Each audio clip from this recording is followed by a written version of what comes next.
Hey, my name is Stefan, and I'm the co-founder of Shelf Engine. I'm really excited to tell you about how we can reduce your waste and increase your sales. First, I'd like to introduce you to Gerald. Gerald is a manager at a grocery store, and he has the important task of managing shelves like these. There are quite a few different products, with varying shelf lives, varying prices, and varying popularity.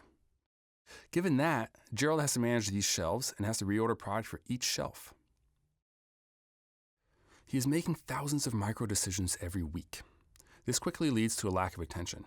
And to make matters worse, Gerald has a lot of biases. This is normal. He's human after all. This bias may come from a customer comment about a product being stocked out, or his boss commenting about waste, or his own preference about how the shelf should look. By introducing all of these factors, Gerald is making ordering decisions from an overwhelmed frame of mind with layered biases. So, what does this do? Sometimes it's overwhelming. Gerald doesn't adjust his standing orders, and he just lets them be. And sometimes he adjusts them, but he does so drastically. His biases are an emotional reaction, so he tries to find the right balance, but he overshoots. This causes whiplash, and this whiplash is costly in terms of waste and stock out, and you begin to erode customer faith. This means your profits are constantly under attack. Okay, so you may be asking yourself, what can be done here? Well, if we want to begin to address this issue, let's start with some basics. This is likely a repeat of what you already know, but let's talk about what a gross profit actually is. Let's say you're selling a loaf of bread for $5, and the cost to make that loaf of bread was $1.50. Your gross profit is $3.50. Makes sense, right? Okay, let's go a different direction and let's come back to this. I know we're getting serious about food waste, but let's play a game for a second. Say we flip a coin, and if we get heads, I give you $100, and if we get tails, you give me $50.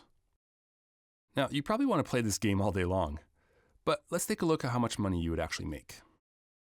If you break down the probability, you'll see that on average, you would make $25 per coin toss. This is because half of the time you win, you make $100, and half the time you lose $50. Seems simple, right?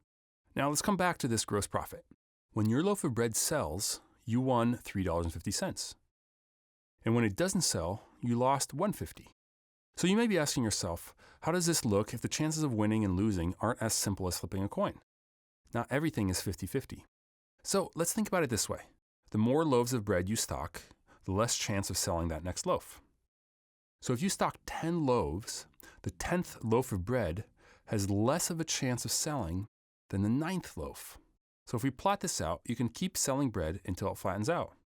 There's only so many loaves of bread you can sell in a day. Then think about the reverse. This is the chance of wasting bread. The more you stock, the more chance you have of wasting. What we want to do is find the greatest distance between these two curves. And how do we do this? We subtract these two curves. We get a profit maximizing function. The top of this curve is how much we want to stock. Stocking less than this is understocking, and stocking more is overstocking.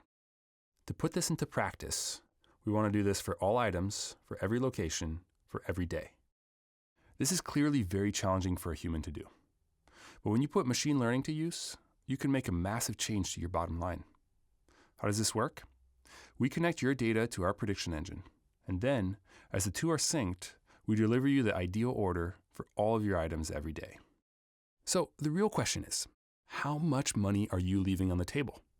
No, really, we can figure out exactly how much your gross profits can increase by using Shelf Engine. If you're feeling the same challenges as Gerald, we'd like to help.